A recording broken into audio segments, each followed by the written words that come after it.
नमस्कार, मैं हूं अनुपम। इस वक्त के बुलेटिन के साथ सबसे पहले बात कर रहे हैं बड़ी खबर की। चित्रकूट हादसे में 4 लोगों की मौत हुई है। सीएम योगी ने हादसे पर दुख जताया। मृतक आश्रितों को 5-5 लाख की आर्थिक मदद, गंभीर घायलों को 50-50 हजार की आर्थिक मदद। चित्रकूट हादसे पर एफआईआर दर्ज की गई है। एडीजी की अध्यक्षता में कमेटी जांच करेगी। दोषियों पर होगी कठोर कार्रवाई। बुंदेलखंड गौरव महोत्सव कार्यक्रम स्थल में विस्फोट हुआ था। दरअसल चित्रकूट इंटर कॉलेज में चल रहा था 2 दिवसीय बुंदेलखंड गौरव दिवस का आयोजन।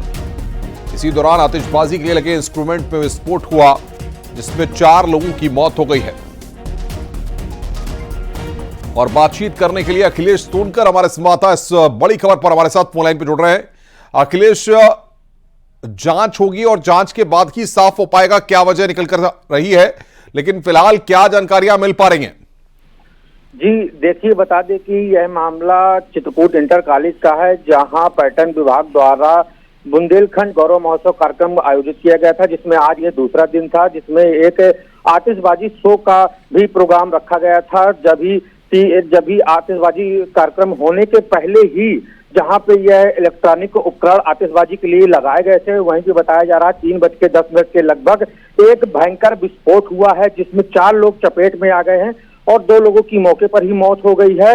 और जो दो लोगों को इलाज के लिए ले जाया गया, जब उनकी मौत हो गई है। विस्फोट इतना भयंकर था कि जो 100 थे वो 2 खंड के बिल्डिंग के ऊपर 100 चटक करके पहुंचे हैं। फिलहाल 4 लोगों की मौत है। इसमें प्रशासन ने, जिलाधिकारी ने मजिस्ट्रेटी जांच के आदेश दिए। वहीं मुख्यमंत्री योगी आदित्यनाथ ने भी मामले की गंभीरता को देखते हुए संज्ञान में लेकर के एफआईआर दर्ज करने के आदेश दिए हैं, जिस पर करवी कोतवाली में मामला दर्ज कर लिया गया है। फिलहाल अभी विस्फोट किस कारणों से हुआ, इसका कुछ खुलासा नहीं हुआ है, लेकिन इसमें जिला प्रशासन की घोर लापरवाही देखने को मिली है, क्योंकि वह चित्रकूट इंटर कॉलेज था और स्कूल भी यहाँ पे खुला था। ऐसे में सैकड़ों की तादाद में लोग वहाँ इस शो को देखने के लिए पहुंच रहे थे। जिस तरीके से यह घटना हुई है, इसमें सुरक्षा के उपकरण भी नहीं लगे थे, मानकों को नहीं ध्यान में रखा गया था। ऐसे में प्रशासन की इसमें घोर लापरवाही उजागर हुई है। फिलहाल इसमें मामले की जांच की जा रही है और जांच के बाद ही यह पता चल पाएगा कि आखिर कहाँ चूक है जिससे इतना बड़ा विस्फोट हुआ है। बहुत बहुत शुक्रिया अखिलेश, हमारे साथ जुड़ने के लिए और बातचीत करने के लिए।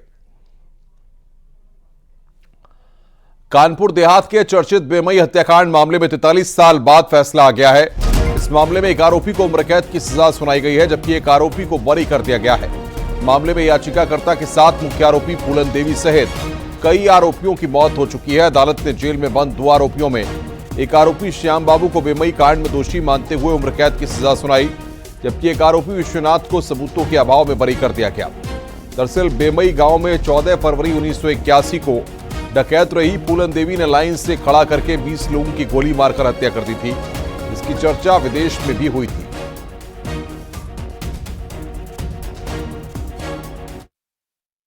हत्याकांड हुआ था, लूटपाट हुई थी ग्राम बहमई में। 20 लोगों की हत्या थी और 6 लोग उसमें घायल हुए थे। ऐसे कुल 26 के ऊपर हमला हुआ था और पूरे गांव में लूटपाट हुई थी। उस मामले में आज न्यायालय ने अभियुक्त श्याम बाबू को आजीवन कारावास की सज़ा सुनाई है। 50,000 रुपये अर्थदंड से दंडित भी किया है। अर्थदंड की अदायगी न होने पर 6 माह के अतिरिक्त कारावास की सज़ा भी है। खबर देवरिया से है, जहां पर पुलिस ने मारपीट के मामले में फरार आरोपी के घर के बाहर डुगडुगी बजाकर कोर्ट में पेश होने का आदेश सुनाया है। साथ ही पुलिस ने कोर्ट में पेश न होने पर कुर्की का नोटिस भी घर पर चस्पा किया है।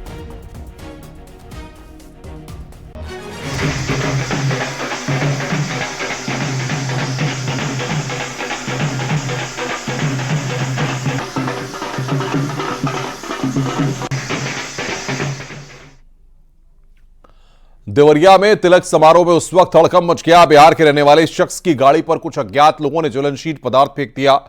सूचना मिलने के बाद मौके पर पहुंची पुलिस मामले की जांच पड़ताल में जुट गई है।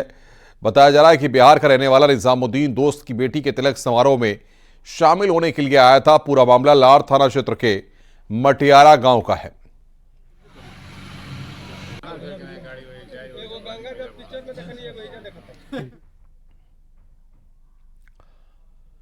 मेरठ में तेंदुए को लेकर लोगों में दहशत है। इसको लेकर वीडियो सोशल मीडिया पर वायरल हो रहा है। इस मामले में डीएफओ का कहना है कि जिस इलाके में तेंदुआ देखे जाने की बात कही जा रही है वो सेना के अधिकार क्षेत्र में आया है। ये कोई पहला मामला नहीं है जब कैंट क्षेत्र में तेंदुआ देखा गया। इससे पहले भी कैंट क्षेत्र समेत मेरठ के दूसरे इलाकों में तेंदुए को देखे जाने की घटनाएं सामने आ चुकी हैं।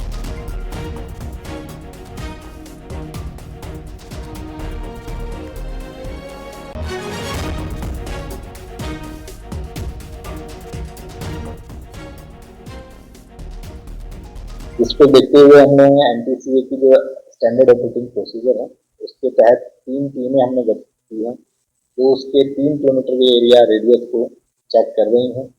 अभी तक पूरे 24 घंटे में कोई लेपर्ड की वहाँ पर पग मार्क्स या उस तरह के स्क्रैच मार्क्स या इनडायरेक्ट साइन नहीं मिल पाए। बट क्योंकि शहर के बिल्कुल नजदीक एरिया है, इसको एहतियात बरतते हुए 2 दिन तक और पेट्रोलिंग और स्क्रैनिंग ऑपरेशन हम लोगों का जारी रहेगा।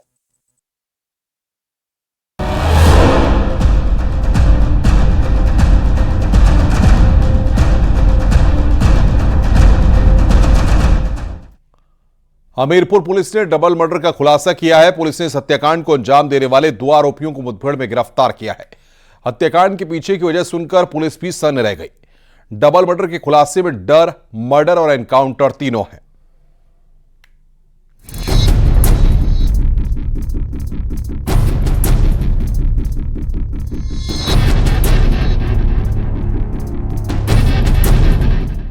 हमीरपुर जिले में पुलिस के लिए चुनौती बने डबल मर्डर केस का खुलासा हो गया है। बुजुर्ग भाई बहन के दोहरे हत्याकांड के आरोपी को पुलिस ने मुठभेड़ में गिरफ्तार कर लिया है। पुलिस की जवाबी कार्रवाई में आरोपी के पैर में गोली लगी है, जिसे इलाज के लिए जिला अस्पताल में भर्ती करवाया गया है। पड़ोसी ने महोबा जनपद निवासी आरोपी के साथ दोहरे हत्याकांड की घटना को अंजाम दिया था। घटना 8 फरवरी की है। उसके बाद ही पुलिस ने खुलासे के लिए कई टीमों का गठन किया था और आखिरकार पुलिस ने बीती रात मुठभेड़ के दौरान 2 बदमाशों को गिरफ्तार कर लिया।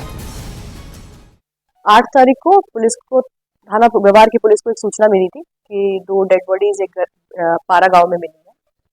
उस दिन से सारी टीम को एक्टिवेट कर दिया गया था।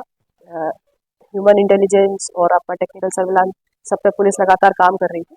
आज फाइनली पुलिस ने उसका सफल अनावरण किया है। इसमें 2 लोग गिरफ्तार हुए हैं अभी, पूरन जो कि पारा गांव का ही रहने वाला है और खरिया। इस हत्याकांड के पीछे डर एक ऐसी वजह थी जो डबल मर्डर तक जा पहुंची। दरअसल पुलिस की पूछताछ में आरोपियों ने बताया कि 8 फरवरी को घर में चोरी करने घुसे बदमाश। बुजुर्ग भाई बहन ने लूट का विरोध किया। विरोध के दौरान चोरों की पहचान उजागर हो गई। अब बदमाशों को पहचान जाहिर होने का डर था। पहचान उजागर न हो इसके लिए उसने मर्डर कर दिया। भाई बहन के मुंह में कपड़ा ठूसकर उन्हें मार डाला। घटना वाले दिन भी पुलिस ने मौके का मुआयना किया था। पहली बार देखने में चोरी का विरोध करने में ही हत्या किए जाने की बात सामने आ रही थी। पड़ोसी महिला ने अपनी छत से मृतक को कमरे के फर्श पर पड़ा देखा तो पुलिस को सूचना दी थी।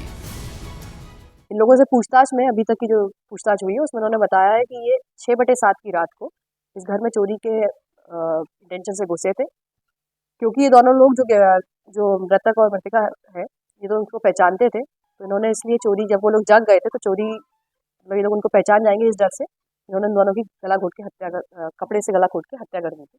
और जितना भी चोरी का सामान इनको वहाँ मिला था वो ये लेकर चले गए थे। दरअसल मृतक कृष्ण दत्त अविवाहित थे। उनका छोटा भाई रमाशंकर अपने परिवार के साथ कानपुर में रहता है। वही बहन केश कली करीब 30 साल पहले ही अपने पति से अनबन के कारण उसका साथ छोड़ चुकी थी और अपने मायके में ही रहने लगी थी। लेकिन 8 फरवरी की रात बदमाशों ने दोनों भाई बहन को मौत के घाट उतार दिया और घर में लूट की वारदात को अंजाम दिया। फिलहाल पुलिस ने लूट का सामान भी बरामद कर लिया है। नगद 33,000 रुपए बरामद हुए हैं। मृतक और मृतिका के पैन कार्ड्स भी इनके पास से बरामद हुए हैं जो ये लोग घर से ही ले गए थे। और उसके अलावा चोरी चांदी के कुछ आभूषण हैं जिनकी अभी अनुमानित लागत तो मैं नहीं बता सकती हूँ, बट काफी सारे आइटम्स हैं जिसमें कि बिछिए, चांदी की पायल और ये सब बरामद हुआ है। एक अभियुक्त इसमें एक साथी और था जो अभी फरार है, जिसका नाम पता तस्दीक किया जा रहा है। अभी जो उन्होंने बताया उसका नाम है राजेंद्र, जो कि फतेहपुर का रहने वाला है। उसका नाम पता तस्दीक किया जा रहा है। खाकी के लिए चुनौती बने इस मामले के खुलासे के बाद पुलिस ने थोड़ी राहत की सांस ली है, लेकिन काम अभी भी खत्म नहीं हुआ है, क्योंकि 2 आरोपी पुलिस की गिरफ्त में हैं, जबकि 1 आरोपी अभी भी फरार है। Bureau report, news 18।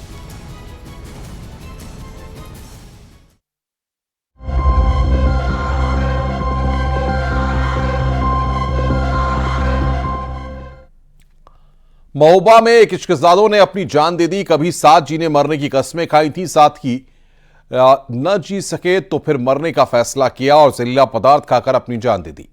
बाप की गोद में दम तोड़ने से पहले बेटी बोली, मैं जीना नहीं चाहती।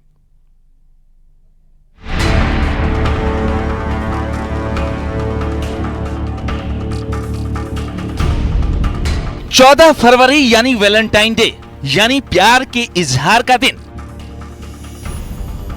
लेकिन महोबा में एक प्रेमी जोड़े ने साथ जीने मरने की जो कस्में खाई थी, उसमें साथ न जी सके तो मौत को गले लगा लिया। इंटर में पढ़ने वाली छात्रा सीमा का गांव के ही रहने वाले सुरेंद्र से कई सालों से प्रेम प्रसंग चल रहा था। दोनों अलग अलग समुदाय के थे, इसलिए प्यार की राह में परिजन अक्सर रोड़ा बनते थे।